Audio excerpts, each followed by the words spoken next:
Daptime, a time dedicated to applying principles that invigorate, motivate, and elevate. Daptime, a time where dope, adventurous people think individually to mutually empower. Full episodes can be found at Apple Podcasts, Spotify, or on our website at www.itsdaptime.com. Also, follow us on Instagram at Daptime21, Twitter at Dap_time, Facebook at Daptime, and also on YouTube at Daptime TV. Be sure to hit the notification bell and subscribe. Thank you for your continued support. We're proud to partner with Harrell Eyewear to bring you this episode, makers of stylish and innovative luxury prescription and non-prescription glasses for all occasions. For more information, visit the partner link on our website, or for direct, go to www.harrelleyewear.com. Harrell Eyewear. Never lose your identity. It's time.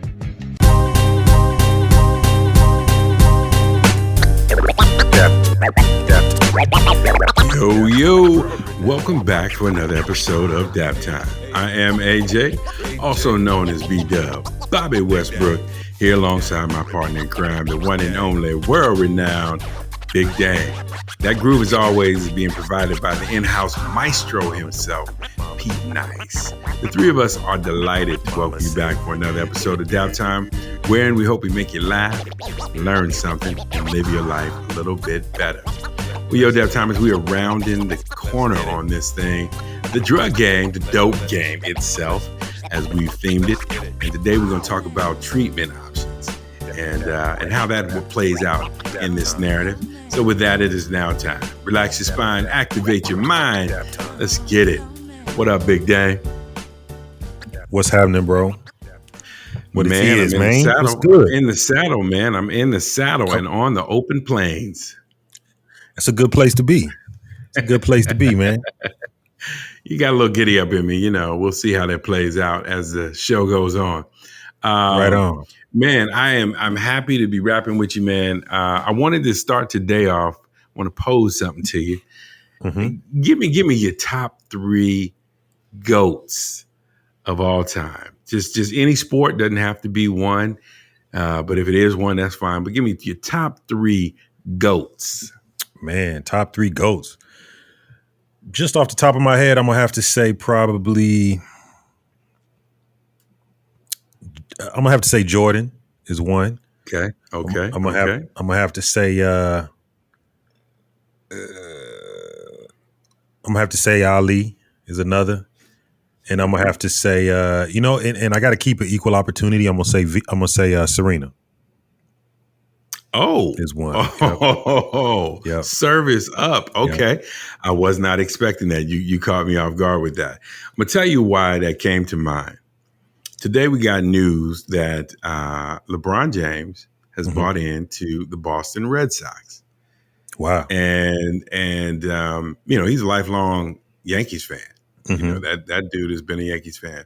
So what the first thing crossed my mind was, Is he? I mean, I know he's in the conversation for many as the greatest basketball player of all time. Mm-hmm. But the people you named, especially, have had an impact on their sport impact on sports beyond their sport. Mm-hmm. And LeBron, man, to me, when you look at his resume, he's inching out there, man, as a GOAT just for sport, period. And so I wanted to put that out there to you, just kind of see your thoughts on it.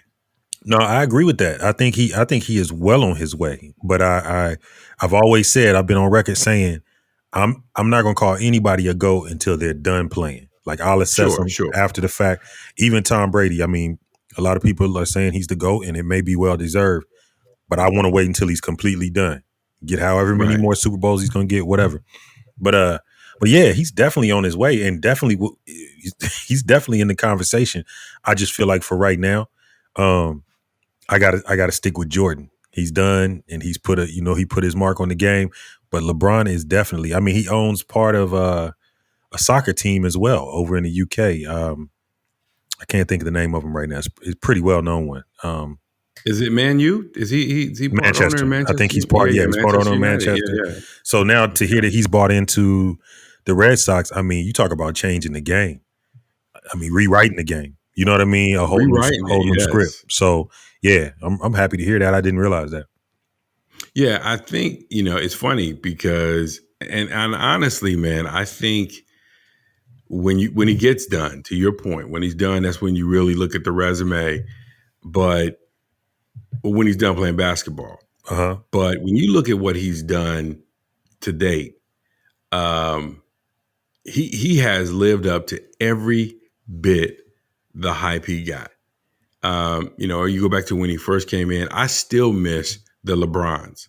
I still miss the LeBrons as a commercial. It might be my favorite commercial series of all time. The music Uh-huh. was dope. The characters were funny. We got a glimpse of his personality. He's remained that person as he's evolved. Right. Look at his voice as a social activist. He used his platform and his voice to make it very clear where he stood without getting into the weeds and the details of how that played out. He empowered the voice of his fans and of followers to stand up by saying, "I stand with you," in a very firm and undeniable way. Then you look at what he's done on the court.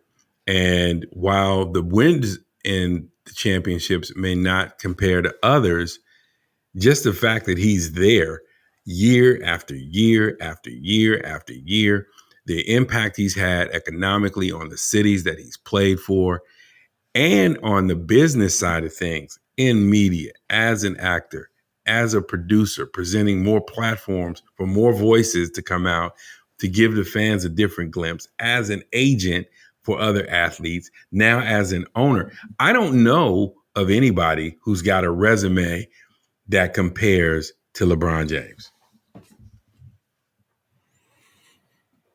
I have to agree. I have It's, to it's, agree. I it's, think that's the most it, impressive thing. That Go ahead, man. yeah, I think that's the most. I think that's the most impressive part. The fact that he brought Maverick and those guys along.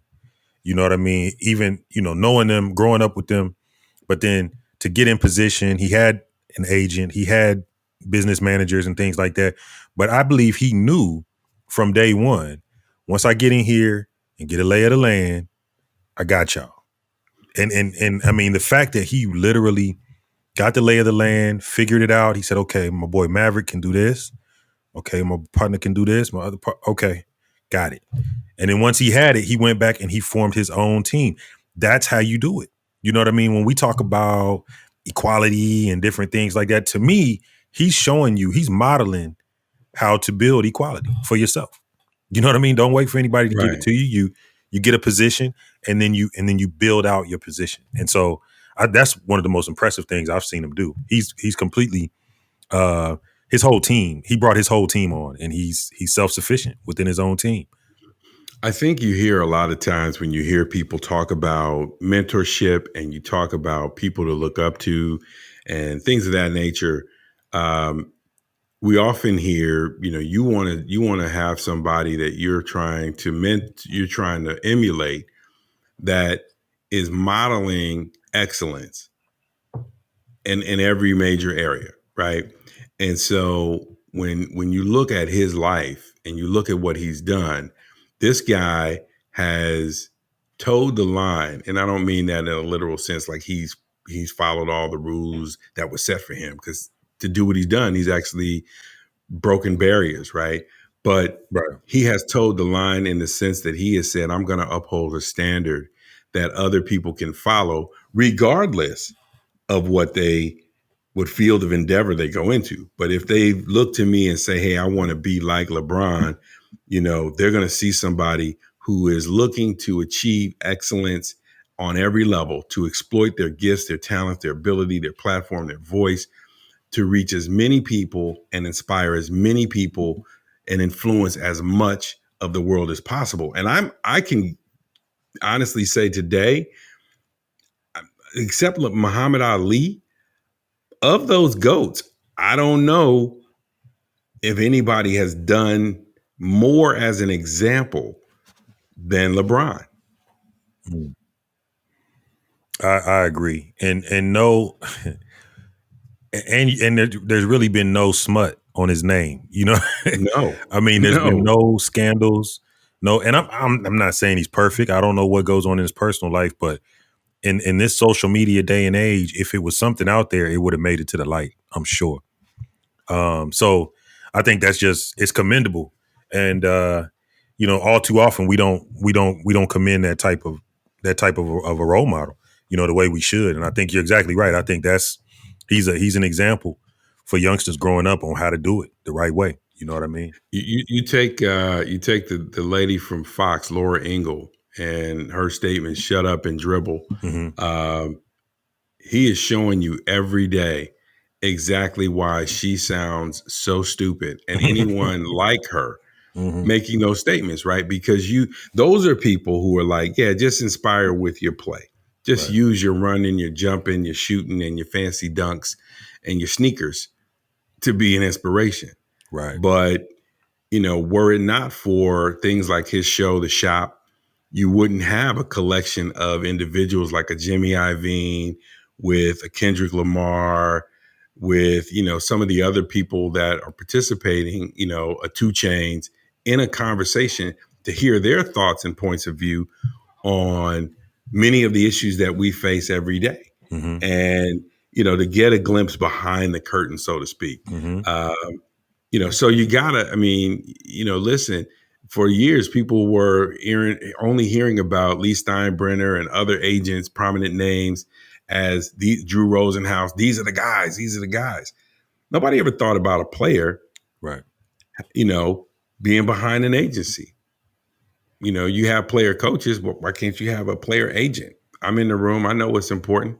I mean, he's defying what people perceive to be the boundaries and pushing them and breaking them and demonstrating that statement most kids hear and love to hear. You can be anything you want to be, and he's living that. I love it, man. I love it. I think it's awesome. I think it's awesome. So yeah, LeBron James, goat of goats, goat of goats. I could dig it, man. I could dig it. I'm a fan. So I know you are. yeah. I'm gonna take you a different direction, Big Dame. It's National Nutrition Month and National Women's History Celebration. Mm-hmm. So we combine those two. That was a great idea by you to go ahead and do that. Mm-hmm. Miriam Ahmed, are you familiar with this name? I am not. So, we typically with this stuff, you look back and you see these people who paved the way. Miriam Ahmed is a young lady, young woman, a teen who has taken up the mantle with the Global Nutrition Report. Mm-hmm. This young lady, and you can check that report out on globalnutritionreport.org. She's got a blog, and she and 12 other teens are advocating for nutrition. They are becoming a voice to the next generation. And we talked last episode, we found out about the RX when we talked about Gigi Mm-hmm. Li Shang. Mm-hmm. This RX generation, they're already getting hooked on medications in addition to other drugs. We know about the opioid addiction that's ravaged the youth. But she's talking about the nutrition that really will help to preserve their life, improve their quality of life, improve their brain power and opportunity to achieve with this global nutrition report, looking at how nutrition worldwide is perceived, being managed by policy, Mm-hmm. and helping children and youth and their parents make better decisions. So today we want to spotlight and celebrate Miriam Ahmed with a big shout out for this episode's Women and Nutrition. Sliding on into Keep It Live, Big Dame. Want to throw some other stuff at you. We've been doing the dope game. Mm-hmm. And, when we look at that, we've looked at it from different angles. Can you think of a few athletes in history that have battled drug addiction and kind of what that represented? That kind of was, the thought crossed my mind. There have been a few. Yeah, there's been quite a few, man. I just think of the first one that popped in my mind was Dexter Manley. You remember him? Yeah, Redskins, yeah. and he actually was illiterate as well. He battled Mm-hmm. illiteracy. So when it all came out, it just kind of all the skeleton bones came out of the closet. Like I can't read. I'm on coke. Uh, Right. but and nobody. I mean, people close Right. to him probably knew, but I mean, I would have never known anything like that.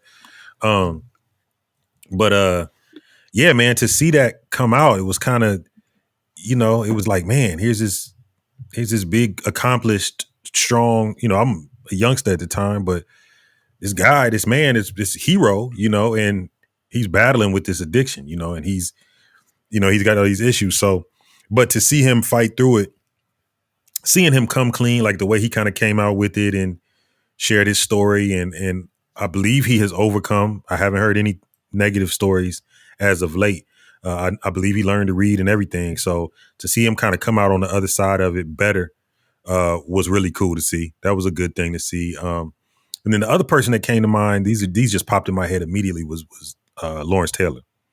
Mhm. Um, I think his story's still being written, but Sure. you know, Right. but, but I mean, just a generational talent on the field. You know what I mean? But he just, it's funny too. It's almost like that's the danger of allowing what you do to define who you are, because Mm.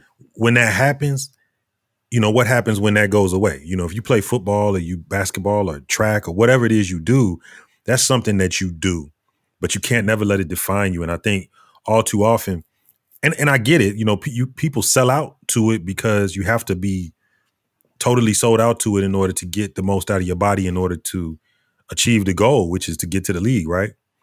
Mhm. Um, when that happens for some people, it's like once that goes away, where's my adrenaline rush? What's next? You know what I mean? So, you know, I think that can kind of drive addictions at times. You know what I'm saying? If you're not careful. So It's interesting, man, because I mean, I think about people like, Daryl Strawberry, mm, who I think was another, generational talent in the batter's box. I mean, Daryl Strawberry yeah. could summon up a home run on demand, Right, like right. he was a slim dude. But also struggled. He and Doc Gooden really, really battled.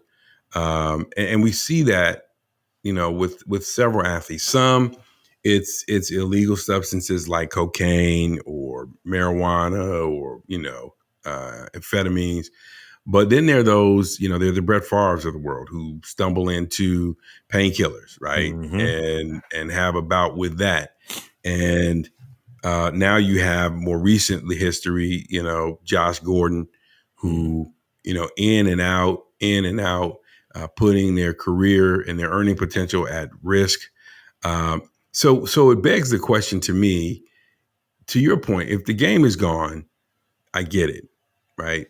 Game's gone. You're trying to fill the void. You're looking for the rush. You get stuck.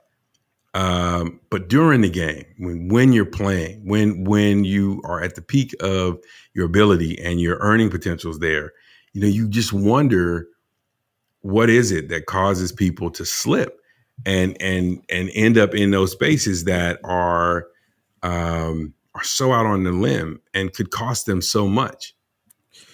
Well, and this is just me thinking out loud. I think that in some instances, you may have people who it's always interesting to me how somebody could be so strong in one regard, but struggle so hard in another regard. You know what I mean? Hmm. So Hmm. you take some of these guys, for example. These guys are finely tuned athletes. They can do things that most human beings cannot do with their body, as far as Right, running and right. jumping and things of that nature.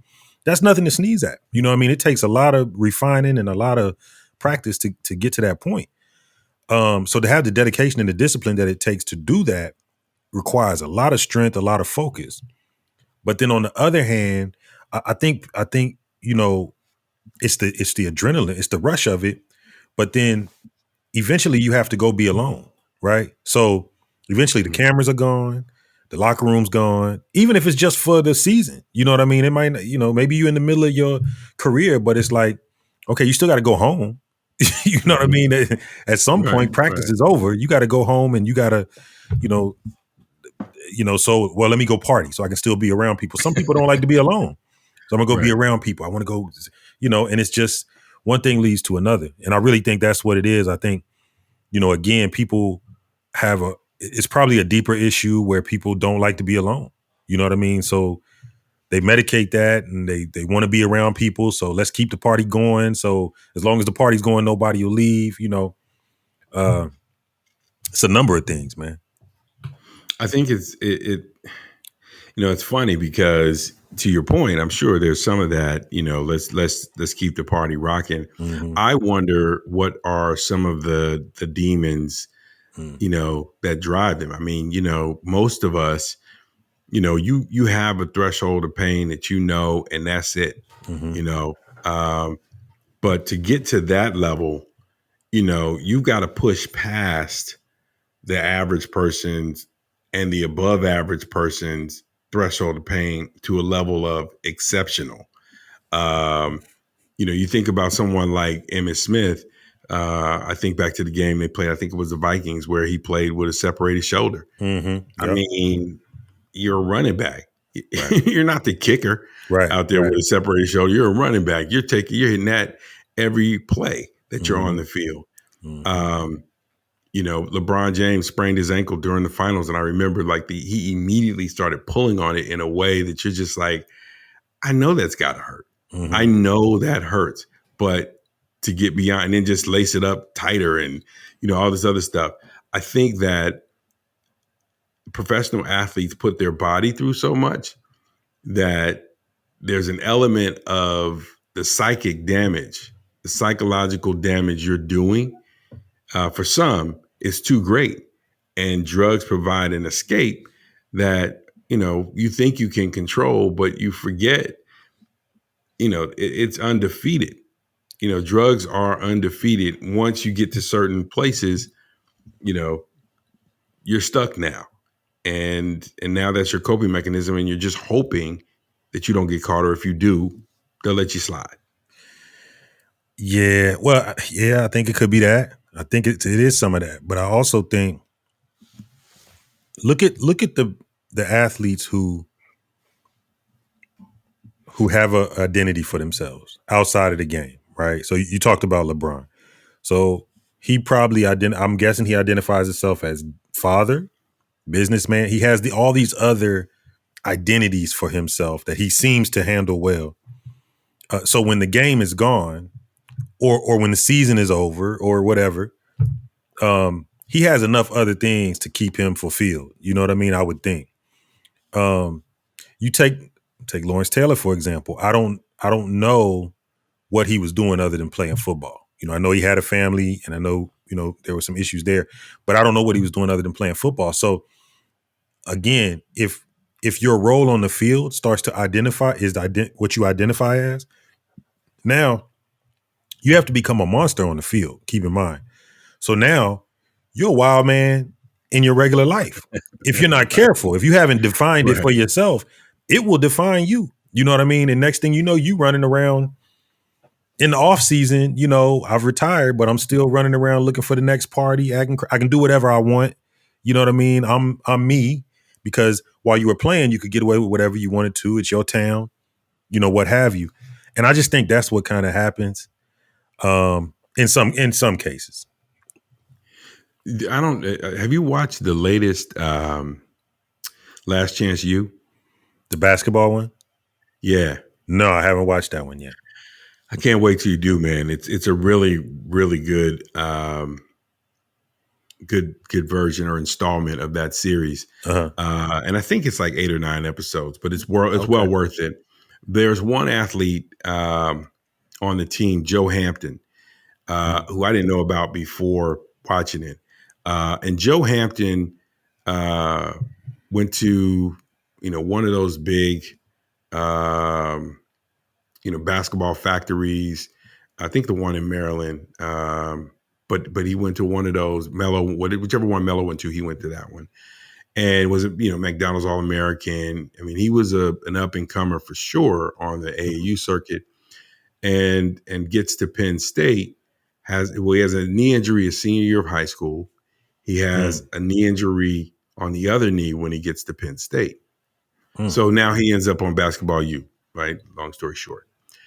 And there's a segment when they're talking to him, multiple segments when they're talking to him, where he recites, I was supposed to have been taking care of my family by now. I was supposed to have been the solution to my family by now. Since I was about 6 years old, I knew I was my family's ticket. Mm. And so, what it led me to think is, and now part of his struggle and what got him out of Penn State was not his knee injury. It's that when he wasn't playing, he started smoking weed. Mm. And he couldn't shake that. And so they took a scholarship, kicked him out of school. And, I can only imagine the crushing blow that would be to find out, now they're all for you while you're on the scene. But imagine coming home and like, yeah, I got kicked out. What? You're not even in position to go play overseas right now. Right. And maybe he's got a few close loved ones who didn't put that on him, but he's been feeling that way since he was 6. Right. So, man, you can shoot, little Joe. Man, you're going to be our ticket. The weight of that, especially on nights when you're hungry or you're watching people go without, or you're seeing the hard work and the struggle. You working, mom's working 2-3 jobs, no pops around, whatever the story is, right? Who knows the full narrative? He does. But I think those are factors too, right? I think and we'll get into this when we talk about the treatment, but I think what drives people to addiction and what takes some of the professional athletes down is no different than what drives a lot of the folks who are out on the street to addiction, that there's a brokenness inside. And so what makes it weird for us is that we see them shine so brightly at the thing they do really well, but they live with the ugliness, the demons, and the brokenness all the time. So when the lights are off, whether it's the party that's the vehicle to keep him going, or it's the painkillers that keeps him going, the demon's always there. The game is only about 3 hours, right? The media is only in front of you for another hour. When you're out of the light and nobody's there to be your drug, right? Your distraction, you still need something to numb the pain. Yeah, I feel that, man, because to what you was just saying, the pressure is a big deal, right? Even when you make it to the league, that's one of the things that's so impressive about people like Jordan, about people like LeBron, these Kobe, these guys. It's not guaranteed that they're going to show up every night. They just show up. You know what I mean? They have the same pressure. It's somebody gunning for their spot. It's somebody gunning to make a name off of them. Teams are looking to get younger. Teams are looking to get better. Their jobs are not inherently theirs. You know what I mean? If they stop producing, they know the deal. They're gone. You know what I mean? And it doesn't matter who you are. So with that kind of pressure, and not to mention the whole world's watching while this is going on. The whole entire world is watching while this is going on. So no pressure. Just do what you do. But right.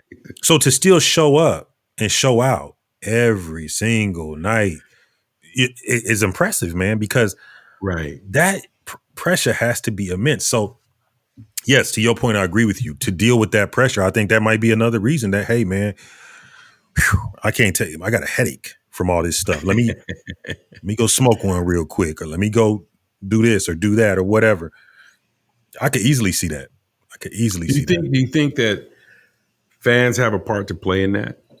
Now, and that's a mixed bag. I know it's a two-edged sword because, hey, I got to cheer for my team, and I want the best talent on my team. So, I should be able to celebrate your wins. I should heap all the accolades and all the celebration and praise upon you. However, do you think that there are times where fans put undue pressure on some of these athletes? I think it goes with the territory, man. I really think suck it goes. It up. Really, suck it up. Really, because so here's my thing. My personal thing is, I don't think, I think a fan has a right. If you pay for a ticket, you have a right to go in. You have a right to cheer. You have a right to boo, what have you. Now, the personal stuff, talking about somebody's mama and all this old crazy stuff, some people throwing stuff at people, some of these fans can be a little much. I personally don't think that's right. But I mean, if you boo or you hiss or you you cheer, that's your business. I think as a professional, you got to learn how to deal with that. I think, and I'm sure the leagues do a good job of trying to get them, at least the rookies, help. As far as what to expect, how to deal with the fame and the pressure and things like that.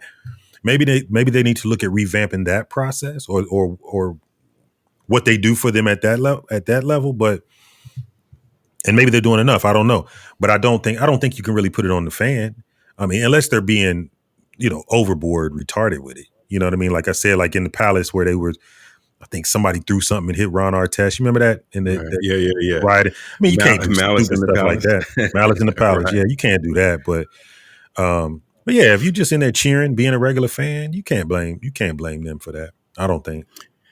Yeah, I think it's interesting to me because I agree with you. I think the fan or the expectation of the fan is part for the course.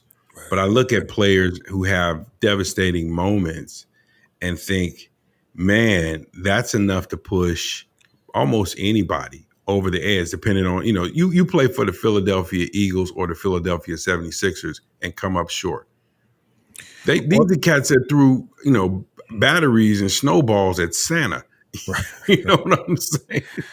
right, So I'm like, yo, you come up short. You can't, you can barely, stick your head out the front door of your crib. I mean, they're some fans are unreasonable, and so even though you and I can agree, hey, there's a line, for every one of us, there's three or four that are like, there's no line, you play for my team. You got one job. You don't have to go to the plant.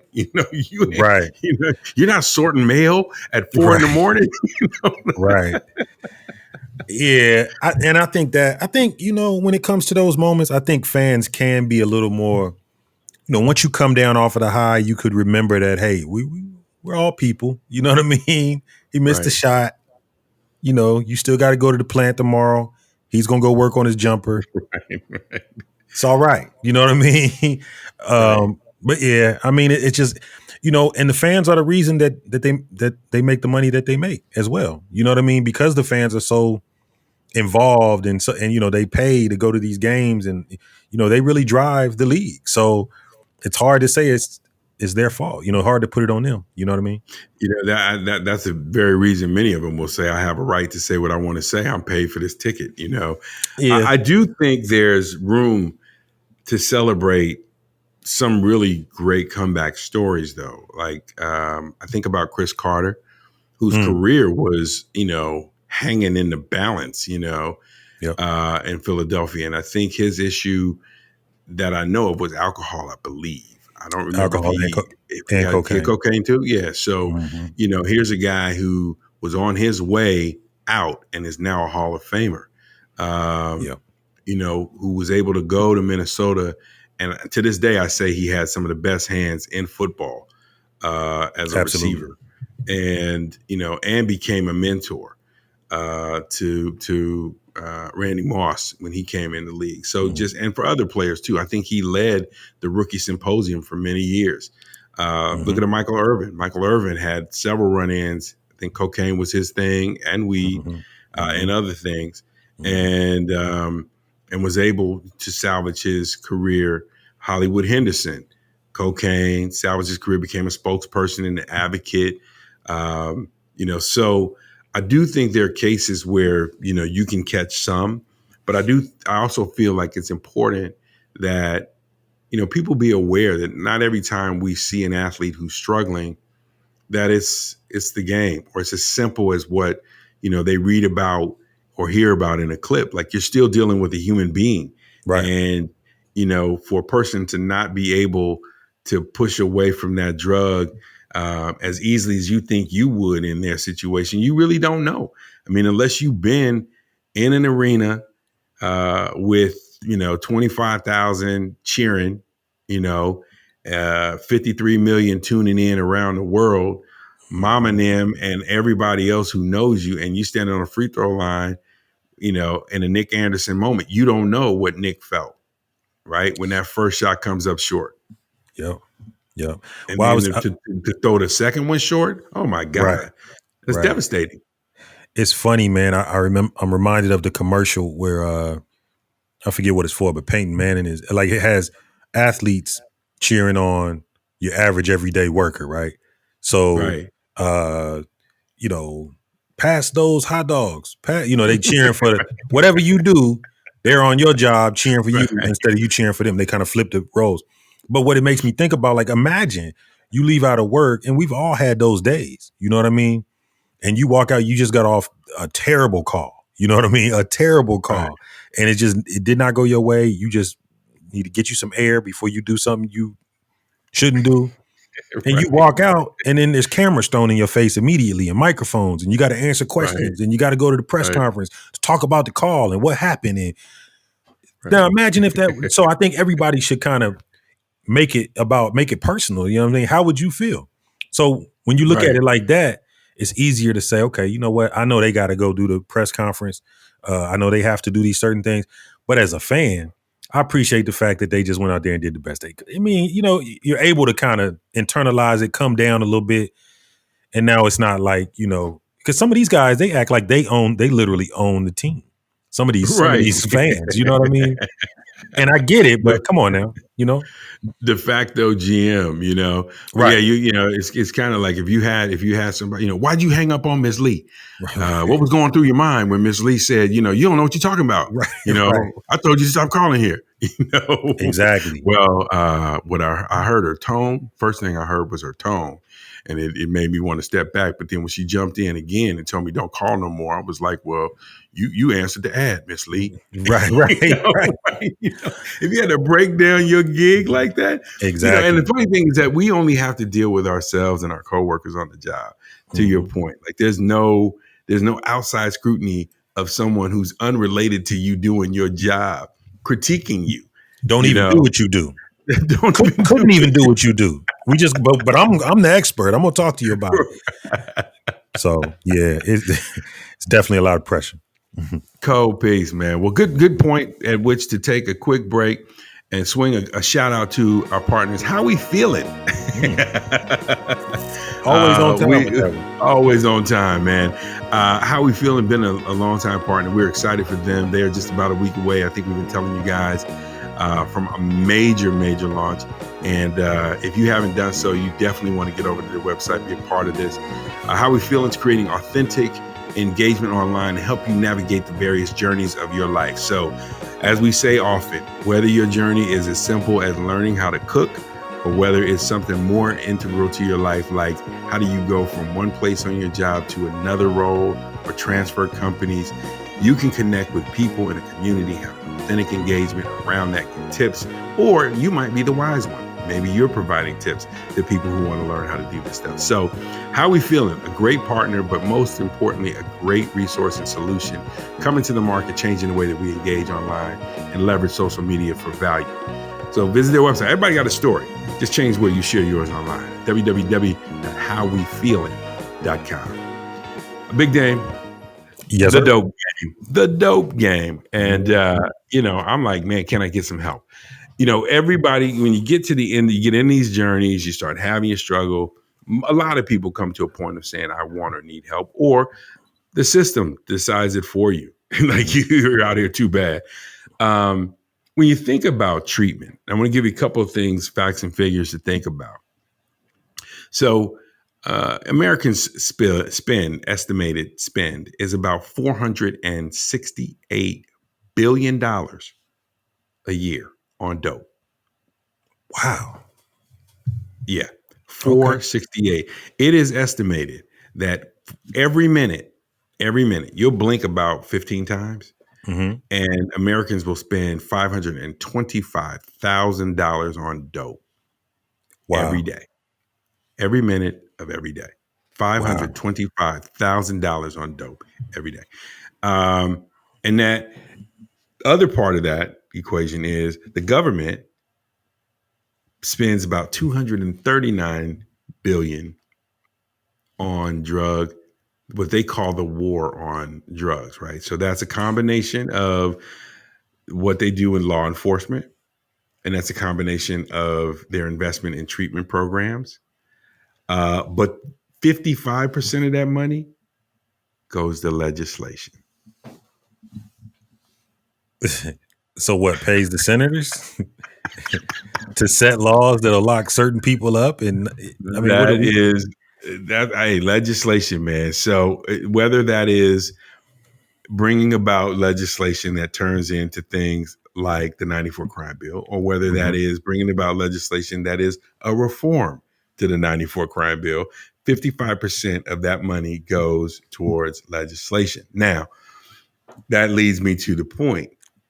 If you're spending less, almost half of what the users are spending on getting dope, Mhm.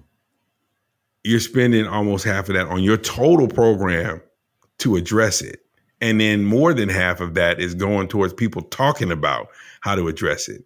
Mhm. Are we in a position to effectively deal with treatment for people? Absolutely not.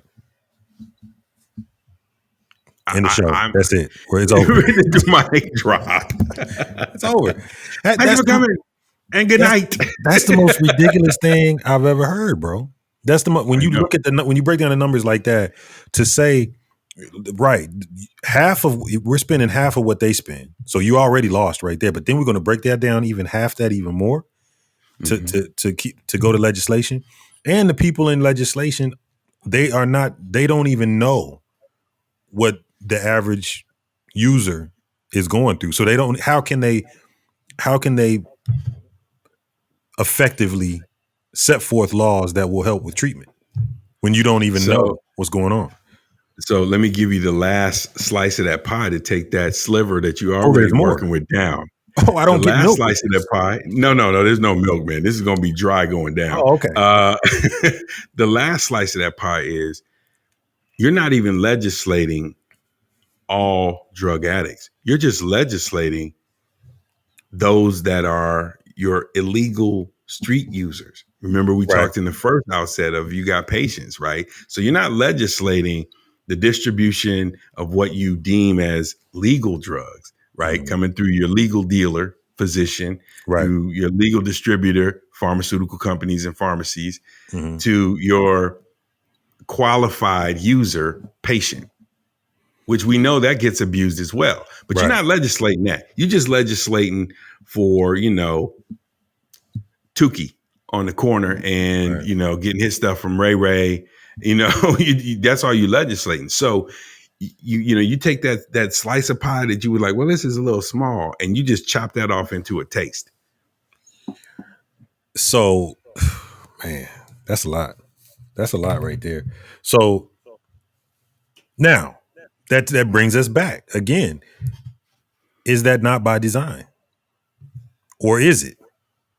I'm just asking Oh, well, now you throwing back crazy questions, and now because here's why I say this. Here's why, because when I think sure, of when I think of treatment, I hear of people going away to these 30-day intensive, but sure, they're pretty expensive from what I understand. right, So most of the average users that I may come in contact with on any given day, they're not in a position to get that kind of treatment, right? hmm, So they're going to get basically probably, methadone clinic, which is basically just keeping you well until you can get to your next stop. You know what I mean? Or some kind of public assisted program, or we're going to lock you up and then put you through a program, like a public drug program or something like that, which is kind of like outpatient at best, right? So when I look at it like that, when I think of treatment, I'm like, what treatment is really there for the average? Again, not talking about color. We're talking about the haves and the have-nots, right? For the sure, have-nots, those are the ones that are mostly affected, most adversely affected, I would say, by the drug game, the pawns, right? right. So where's the treatment for them? Where's the effective treatment for them? That's the question. Where's the effective treatment? And I think when you look at the layers, right, there are all these principles of effective treatment, that are published. There's so many components to it, right? You have to have the counselors, you have to have the facilities, you have to have, in the cases where you're dealing with somebody who's got really hard drugs, you've got to be able to wean them off of them in many cases, right?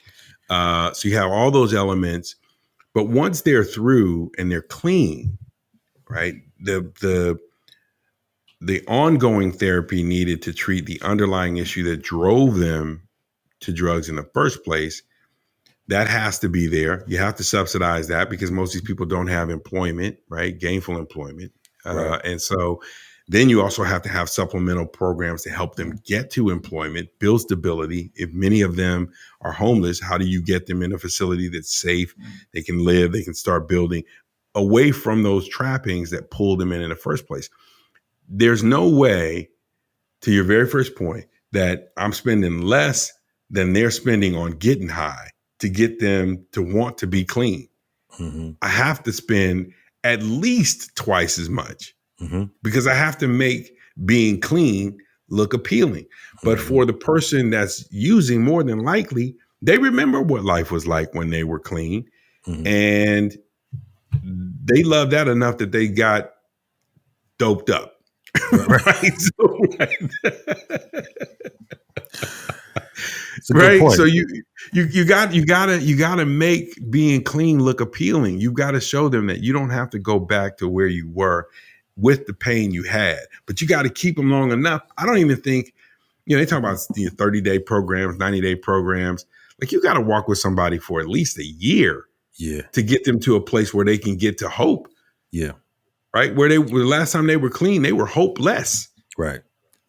Right. That's how we got here. Right. Right. So yeah. So I think, yeah. I think that's what the 30-day thing attempts to do though. You go to this nice, beautiful looking, serene place and everybody talks real nice to you and you start to get that feeling back like, oh, this is nice. And then you find out quickly that 30 days is just 30 days. Right. Right. But yeah, I think, when we talk, to bring up treatment as I'm sitting here, chewing on those numbers, it's like, where is it? Is it really a thing? Because here's my thing. And I know a lot of people would say, well, we don't have money in the budget to take care of people who they took the dope. They, let them worry about themselves. You know what I mean? So, Mm-hmm. because here's the thing that happens. If you take somebody that's in a bad situation, right? They're out bad. Not only are they affected, but God forbid they have children. The children are affected. God forbid, they have other family members. Everybody's affected. The community is affected, and it becomes a cancer, right? It becomes like a domino effect.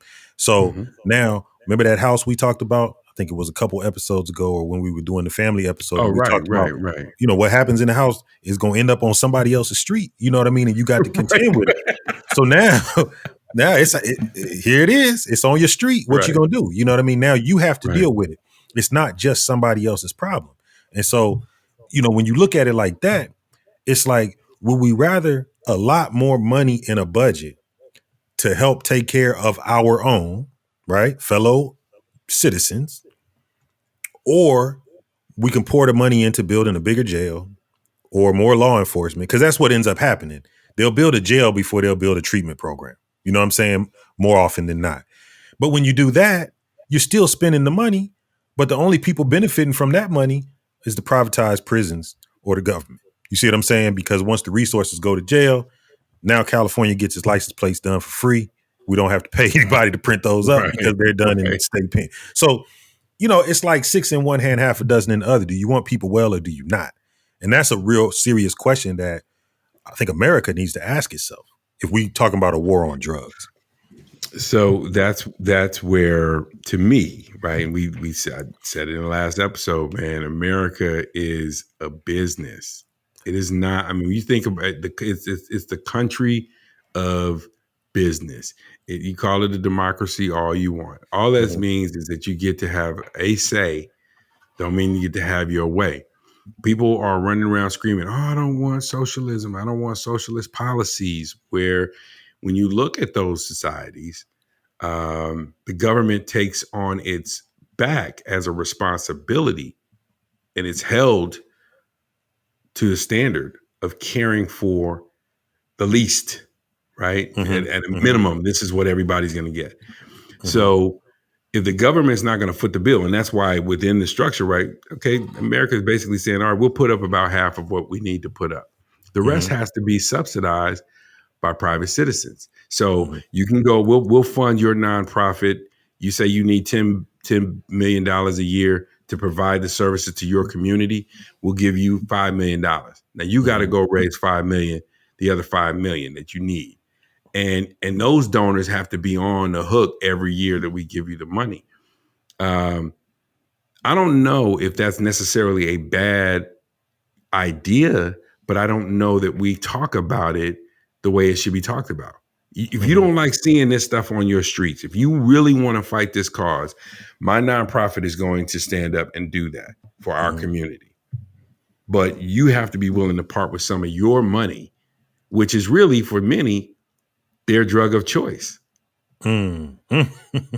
Okay. And there's no treatment program for the rich. There's no treatment program for wealthy. I'm sitting here on $1 billion and proud to say it's going to take you more effort to squeeze, $5 million out of my hand or 100,000 out of my hand than it will to get $20 out of the man next door who only got 40. You see what I'm saying?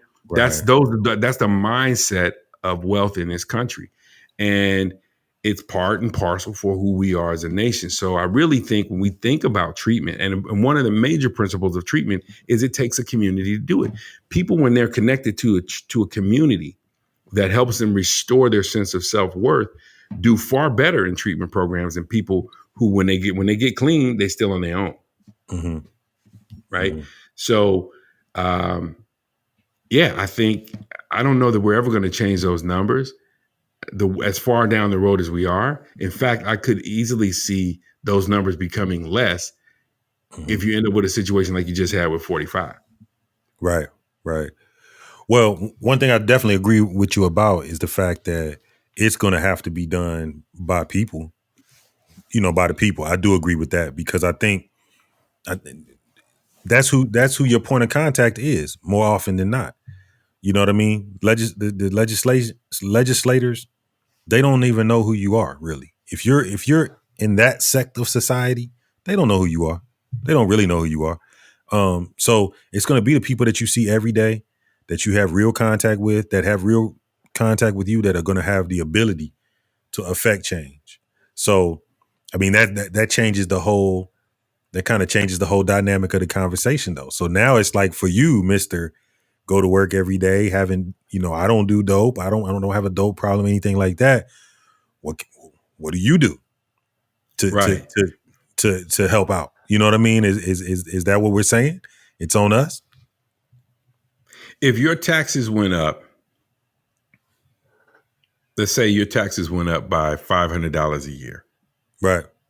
No, let's say that's a bit much. Let's say your taxes went up by $150 a year, Mm-hmm. and that $150, all of it went to the government being able to provide.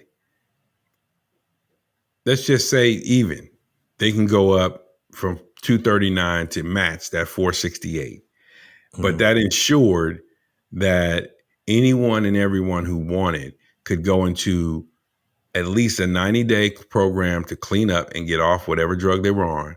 Mm-hmm. And they could go into a year-long program that would help them with reentry into society and Mm-hmm. services, supplemental services and income Mm-hmm. through that process. If you had to pay $150 more in taxes every year to see that happen, would you be willing to do it?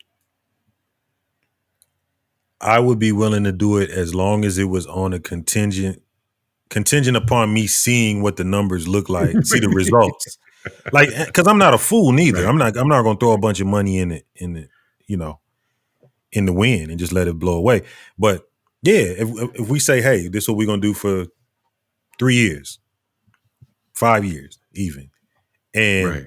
and I want to be in on the meeting at the end of the You want 3 to 5 me years to see the numbers. I want to be. It's public knowledge, right? I want to be in there. I right. want to see, you know, what percentage of people have gotten off?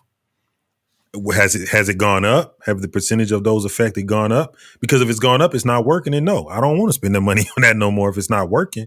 But if it's Right. working, I don't have a problem with that personally.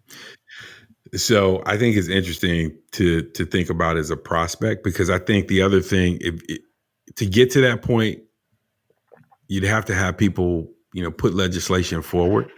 And I think that the uphill battle, and this is why I think, again, America being a business, people talk about campaign reform, funding reform, and stuff like that. Mm-hmm. The money of the private citizen and them working with their local representatives to move it up the chain is always going to be, going against the money of the multi-billion-dollar pharmacy companies who are also fighting. Right. Right. And, it's like they're pushing out as much dope as they can through the legal channels. They're also pushing as much as they can to make sure stuff they got on their list doesn't end up on the bad list. They're also making sure it gets out to the hospitals, and the hospitals push enough volume that they can keep their investors putting more money into them so they can continue doing research. They stay wealthy. And so, that's how I think you end up with, hundreds of millions of dollars being spent on lobbyists, and to me, I'm trying to figure out, like, well, if you're lobbying, and you're spending the money, are you spending it on hunting trips? You spending it on vacation? Where's your money going? I mean, can't you just take a meeting and pitch a case? But it's not enough. So I think it is going to come down to citizens having to be willing to make a commitment, and also having someone from, our, public officials ranks get a coalition, become a voice, and put forth an initiative. But we have, as citizens, have to be willing to sign on for part of that work in the way our government is structured today. Right. And that's the hard part. Like, Tukey is my problem, because somebody's gonna come back and say that's in your community. You don't. Right. You deal with that. Right. Man, it's crazy, man. I think. I mean, I agree that we all need to do our part, but yeah. I mean, you make a good point. It is a business, man, and I can't argue with that. So, as business people, I wouldn't expect the government to fix somebody else's mistake. Put it like that. Yeah, it's a fight, You know man. what I mean? It's a fight, and we're talking about two different fights. I mean, you got the legal fight, but I mean, what happens to the drug dealer when their customers go away? If they dry up, what's that person going to do? That could turn into a different issue too. Yeah, it's a different issue, and that changes the way. You watch The Wire, so I think back to when, and I think it's season 3. Mm-hmm. That Colvin creates this safe zone. Amsterdam. That's flourished. Amsterdam is flourishing, mm-hmm. right? Yeah.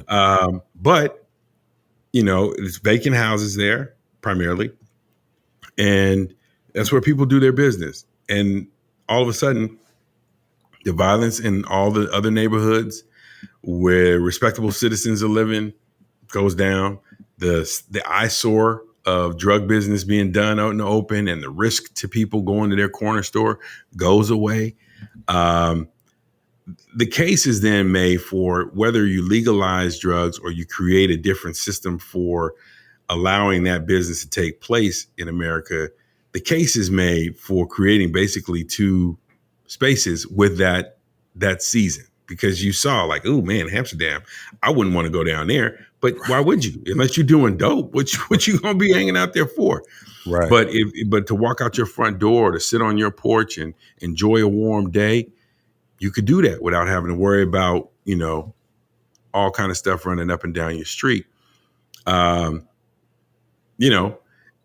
I throw it back to you where we started this conversation with the professor from Columbia making the case for legalizing drugs. Now that we're here and we're looking at numbers and we're looking at how complex the issue is, as we wrap this series up, do you think that between taxation and the risk that that may never happen, we may never have legislation that works out with a tax solution, Hmm. Do you think that he has a point in saying by legalizing it and finding a responsible way for those addicted to use it without taking away money from those who want to get off having treatment is the only way we can really move forward on this issue? So I still don't agree with his take because I think it's like saying we're going to build a little bit of cancer in this part of your body and just let the cancer run wild. I mean, think about it. We're going to let the cancer run wild over here. Eventually, it's going to spill out into somewhere else. You know what I mean? You can say, let's let people just do drugs responsibly. So what does that mean? Based on what he was saying, uh, pharmaceutical grade dope, right? That's one thing. Which what dope fiend is going got to connect to pharmaceutical grade dope out of the country at that, Right. and under a doctor's care. So I mean, isn't that kind of like what the methadone clinics are to a point? It's not, I mean, it's kind of what it is. So unless you're gonna start Right. serving pharmaceutical grade dope in the meth clinic, I just don't see that. I don't see that happening. And the thing about it is, you can say, okay, let's do it here and just let y'all run crazy right here. But it's only a matter of time before somebody, man, we out of money. I'm going to run over here and knock off this store. You know what I mean? I'm going to go over here and bust into this house. And you know what I mean? Mhm. So I still don't really think that's the answer, man. I think, I don't know. I think some real conversations need to be had. And I think calling it a war on drugs and saying just say no never worked, and they still don't. So I don't know what it's going to take, but it's going to take, we a long ways to go, you know? Do you think, and I pose this as the last question to you, do you think that it is the responsibility of us as citizens who are not caught up in it directly to make this important for our local leaders and representatives as a talking point? I mean, I know people talked about the opioid epidemic, and that's only one slice of the pie, though. And Mm-hmm. I think we've uncovered there are many, many pieces to this pie. Mm-hmm. So, do you think that we should be, as much as we talk about taxation, as much as we talk about education, where do you think, drug addiction and effective treatment is on the scale or on the list of priorities? Where do I think it is currently? Or I where don't. should it be? Yeah. I think it should be. I mean, it depends on where you are, for one. So some cities have a rougher problem time than others. But I think if it's a very big issue in your community, I think it should be up there. I think it should be up, but I think schools should be way up there too. And more often than not, schools and drug prevention and things of that nature don't seem to be. They don't seem to end up way high on the list of things that need Hmm. to be taken care of, priorities. You know what I mean? Every city's different, like I said, but from what I can see, um, they always end up kind of getting the short end of the stick. So, but I definitely think they should be high because I think if it affects every part of your community. You know what I mean? Hmm. It affects every part of your community. You want crime to go down, deal with that. Hmm. You want to fix issues in schools, deal with that. I mean, it's a way to kind of corral a lot of different problems by tackling one, but you got to deal with it. You can't just move it to another place. You know what I mean? And Hmm. that's often what happens. We just move it to another part of town, corral it over here, and it doesn't go away. It just moves. So Man, I have to tell you, man, I appreciate having dug into this topic. It's funny because when we started it, we talked about how complex and layered it was. I think we've uncovered that it is still, there's so much meat on the bone for each mm, part of it, right? But I hope that listeners can walk away understanding that when you see a user, and again, I think I've said this in the first episode, when you see a user, whether they're using illegal drugs and you see them out on the street or somewhere that you're moving around from place to place, point A to point B, or whether it's someone in your family who's now become a user because they've been prescribed something, it's a reminder that we have a responsibility for one another, and you can't just take the sound bites from your favorite news outlet or your favorite online resource and go with labels as this person's not worth my time, this person's not worth my attention. That's not a problem that concerns me because, as you said, eventually it will spill out. and spill over. So, one of the things we want to do always is to recognize one of our favorite partners, although we love them all. But Samira Jacobs and her mother Shabumi have a very special place in our heart. Daptime has come alongside us as a partner. They provide bath and beauty products. Samira is one of the most creative 12-year-olds I've ever come across. And when she was 10, formed this company that she's now been running for 2 years, doing bath bombs and sugar scrubs, all organic and all natural. No synthetic oils, no chemicals, just natural ingredients and lots of love. And creatively delivers a solution that you're not going to get in Walmart today, but you might one day. But you can visit her website, www.daptime.com. And I encourage you to go through her catalog, support her, not only advancing her vision, but I know you'll enjoy her products when you get a hold of them. Daptime 2R1. Big Dame, good time for some Dap DNA. I know you got something good for us. Let's go to the principal's office. Welcome to the principal's office. You're probably used to the principal's office being associated with trouble, but this office is a little different. In this office, we examine life's principles so that we can hopefully move us to a higher elevation and vibration. Great talking about the dope game, AJ. And this simple principle is one that I think can go two different ways. We can go with, when we were talking about treatment, one of the things I was thinking of was prevention. Preventionary treatment is things you can do before it becomes a problem to try to kind of steer yourself away from a problem, steer the youngsters away from a problem. And then there's things you can do after the fact. But this principle is simply surround yourself with people who are only going to lift you higher. Surround yourself with people who are only going to lift you higher. This goes two ways. As you're coming up, if you don't have a problem, that's great. But just be mindful of those people that you put around you, those people that's going to lift you higher, people that's not going to drag you down into the doldrums of society and the doldrums of life. Even when you're down, they'll pick you up. They don't get down in the hole with you. They lift you out of the hole. It's a difference. Also, as you're moving around, think of life the same way. As you move around, try to lift people higher.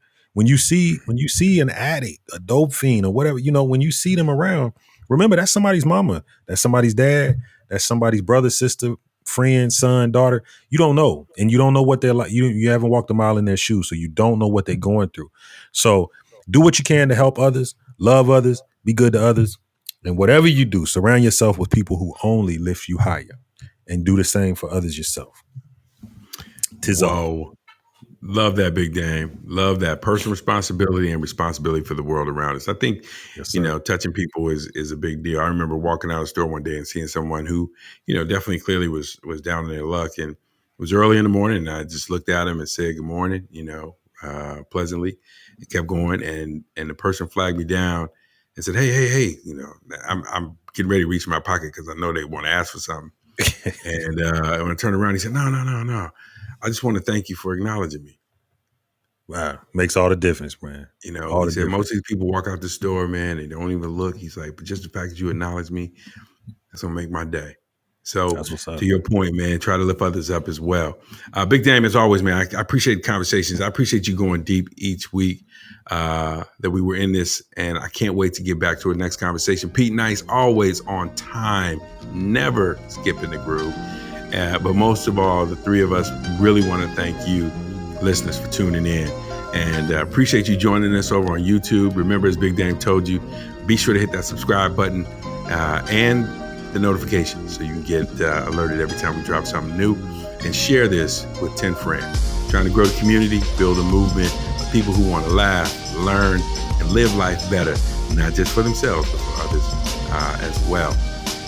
Until we meet again, visit us on our website, www.itsdaptime.com. Send us a note, drop us a line, tell us a story. If we recognize yours, we'll send you a Dap Pack virtually.